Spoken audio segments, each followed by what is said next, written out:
Hoy Jesosy tompony maro, fa tahaka ny avo lanitra ambonin'ny tany no haben'ny famindram-pony amin'izay matahotra azy. Amen. Ivavaka isika. Endre ny falibiazan'ny famindram-ponao ry Andriamanitra ray zanaka ary fanahy masina, nahatratraranay indray ty andro anio ity zao maraim-baovao zao. Mankasitraka anao izay manome voninahitra ny anaranao satria ny famindram-ponao no natoy izao anay.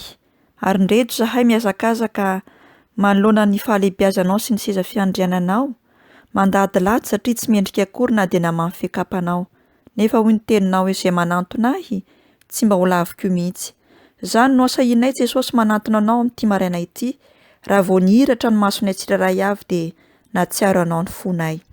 Ary amin'izao fotoana sory izao zahay dia mangetaheta ny handray ny vatsim-panavy aminao, eo am-poditr'ilay onon-drano velona dia ianao ilay manome ny rano miboiboika tsy manam-pahatamperana mba hanananay fahavelomana eo amin'ny androm-piainanay rehetra amin'ny lafim-piainanay tsirairay avy. Ahidino ary ny fanainao masina Jesosy ho an'ny vahoakanao, ho an'ny olonao izay mihaino izao teninao izao. Ka dia tsy hanana hetaheta intsony zahay Jesosy satria efa mitohaka eo amborin'ilay onon-drano velona. Nitenena mandrakariva Jesosy amin'ny alalan'ny mpanomponao, na dia mpanompo tsy tanteraka aza kanefa dia nofidianao tao anatin'ny maro. Amin'ny anaranao Jesosy Kristy Tompo ilay teny tonga nofo, teto amin'izao tontolo izao no hanaovana sy hangatahana izany vavaka izany. Hanolorana koa ny dera sy ny haja ary ny voninahitra mandrakizay. Aleloia. Amen. Ny fahasoavana sy ny fiadanana avy amin'Andriamanitra iray tsy toa no hiara-banantsika tratra ity andro ity indray izay tombonandro omeny tombo antsika, ahafatarantsika azy bebe kokoa. Ny tenin'Andriamanitra izay angalantsika vatsim-panahy amin'ity maraina ity dia ao amin'ny bokin'ny Deoteronomia 10:4-20 sy ny epistily ho an'ny Jaona 1:5-9.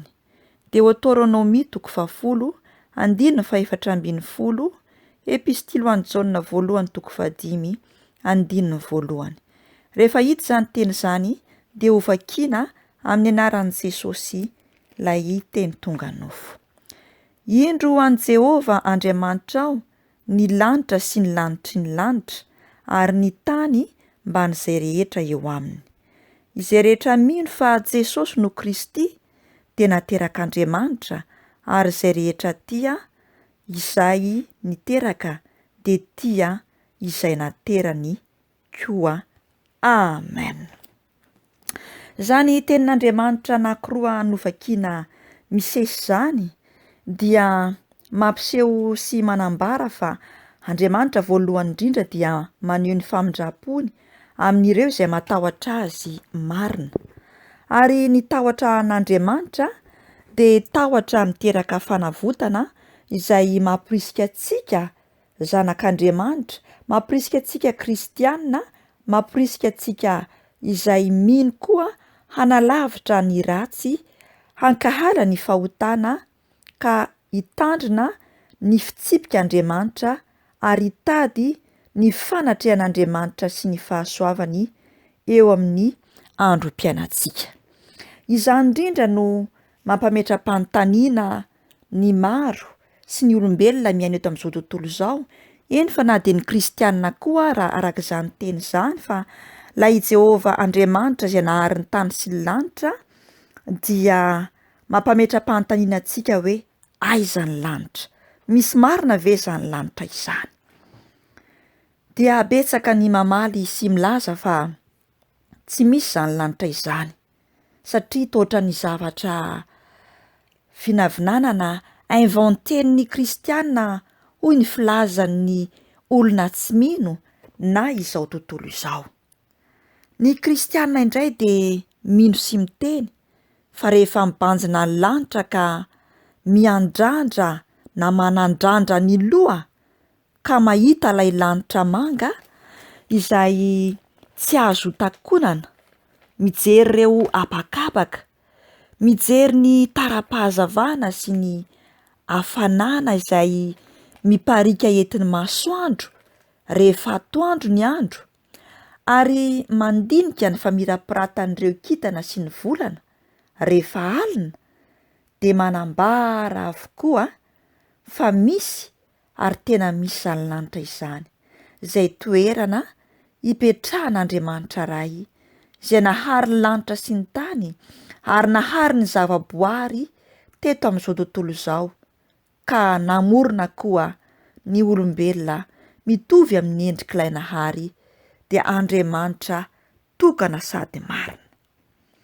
Ao amin'ny Baiboly dia milaza i Mosesy 5,303 taona lasa izay de efa nanambara ny soratra masina fa Andriamanitra izay namorona ny lanitra sy ny tany ary ny fihalebiazany izay miaraka amin'ireo kintana sy ny planeta maro de tsy milaza tsotra fotsiny hoe misy ny lanitra, fa tena misy ny lanitry ny lanitra, izany hoe tontolo hafa akoatra ny hita maso sy akoatra n'izao fiainana iainantsika ety ambany masoandro ity.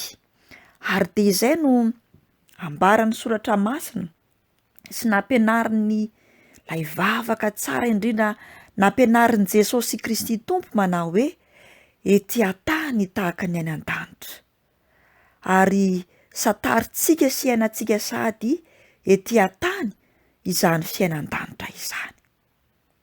Mifono hevitra lalina izany vavaka nampianarin'ny Tompo izany, ary mifono zava-dalina ny tenin'Andriamanitra raha dinihana sy saintsaina lalina.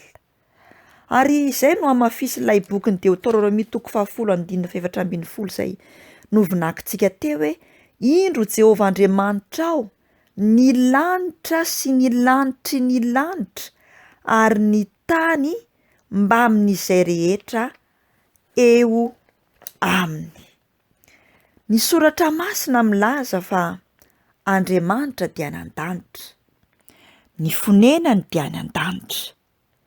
Manambara izany fa Andriamanitra dia any amin'ny toerana tsy azo faritana sy soritany ny fisainan'ny olombelona, fa izy kosa dia any amin'ny toerana izay noforoniny ihany, izay fanahy masina no mampahafantatra sy mampahazo atsika izany zava-dalina araky ny fanahy izany.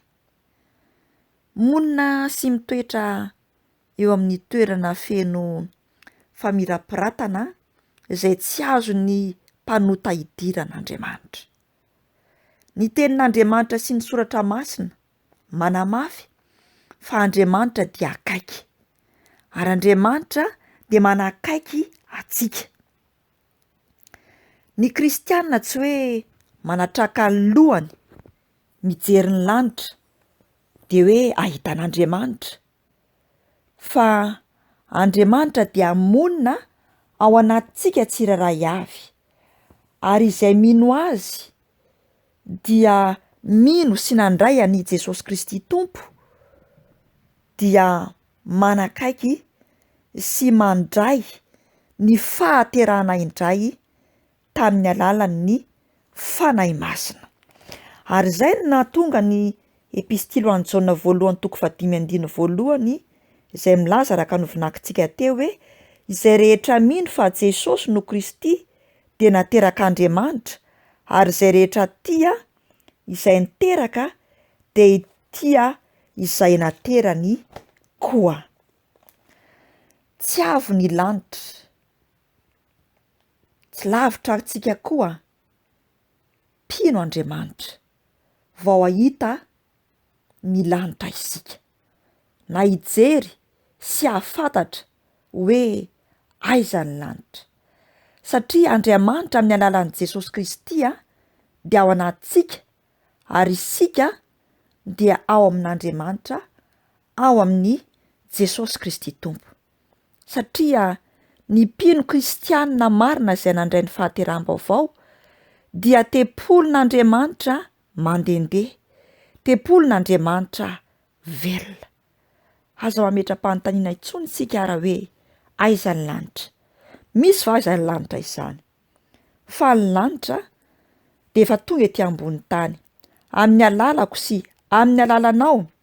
Raha toy isika ka manana fahatahorana marina ao amin'ny Jesosy Kristy Tompo, mametraka fanontaniana mandrakariva raha izao sy anao hoe izao sy anao ve de tena miaina izany fiainan-danitra izany? Ny fahavelomako sy ny fahavelomanao ve mampiseho ny fiainan-danitra, mampiseho ny fisian'ny lanitra, sa kosa mampiseho ny fisian'ny afo be? Anjarako sy anjaranao no mamaly izany fanontaniana izany, ary anjarako sy anjaranao koa ny manambara hoe misy marina fa izany lanitra izany, sa tsy misy marina izany lanitra izany.